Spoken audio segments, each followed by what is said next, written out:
If we look at the 20th century, the numbers of people who died from infectious diseases went way down.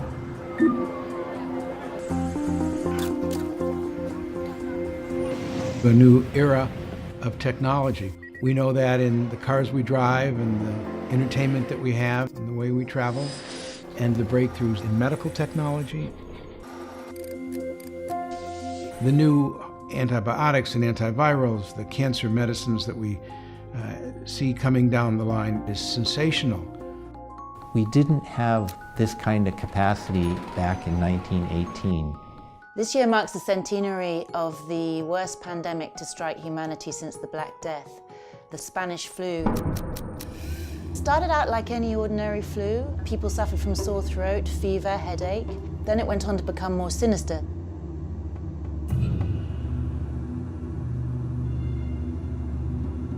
It attacked mainly those in the prime of life, mainly men.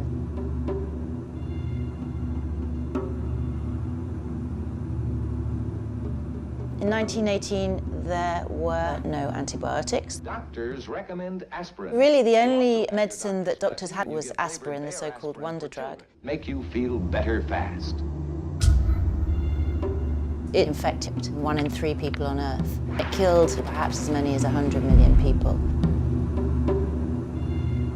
The influenza viruses are tough to deal with because they're always changing. Mutations means the existing immunity that we have in our body don't work as well, and it can lead to a pandemic.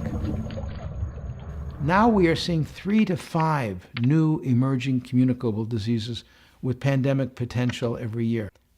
It's not going down. The risk is going up. Faster travel means most of the world is now 1 incubation period away from an outbreak.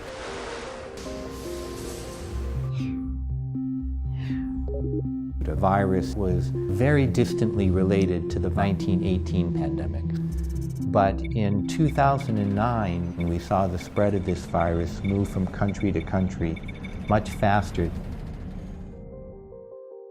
We tried to get antiviral drugs out to countries, and we immediately began making influenza vaccines within the first several hours of the virus being detected.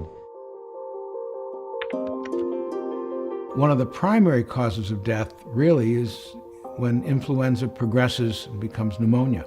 And that pneumonia can be a virus or it can be a bacteria. The problem is that we're beginning to get resistance to antibiotics. So that protection that we had from the major cause of death from influenza is waning. Right now we're in a period in which antibiotics are used by people to grow plants, to grow fish, and they're also used to raise animals.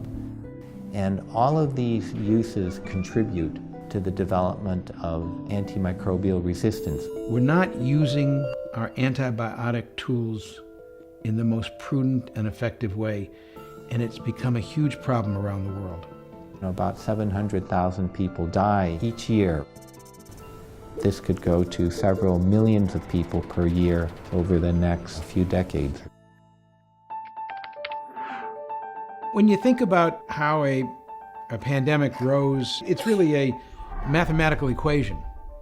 And the rate-limiting step early in a pandemic is the speed of detection. The same thing as saying, how good is your surveillance system?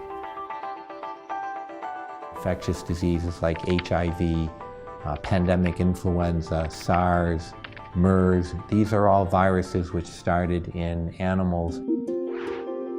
One health is to understand the continuity between animals, the environment, and humans, all of a piece. We need the general public, we need politicians, we need people working in business, we need people working in agriculture, in economics, all to understand that unless everybody joins in, we're not going to beat it back.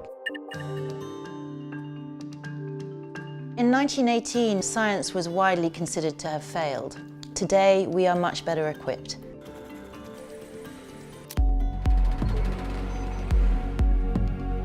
In another 100 years, the flu pandemic risk will still be there, but we may also have other weapons in our armory that haven't even been dreamed of yet.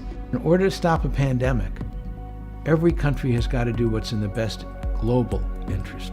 We're going to have the ability to get ahead of infectious diseases, work together, make sure that drugs are used wisely and available to everybody. Over the last 100 years, we've seen so many advances. If we can harness them to serve our global common good, I don't worry about the next decades. It's definitely possible. We can do this.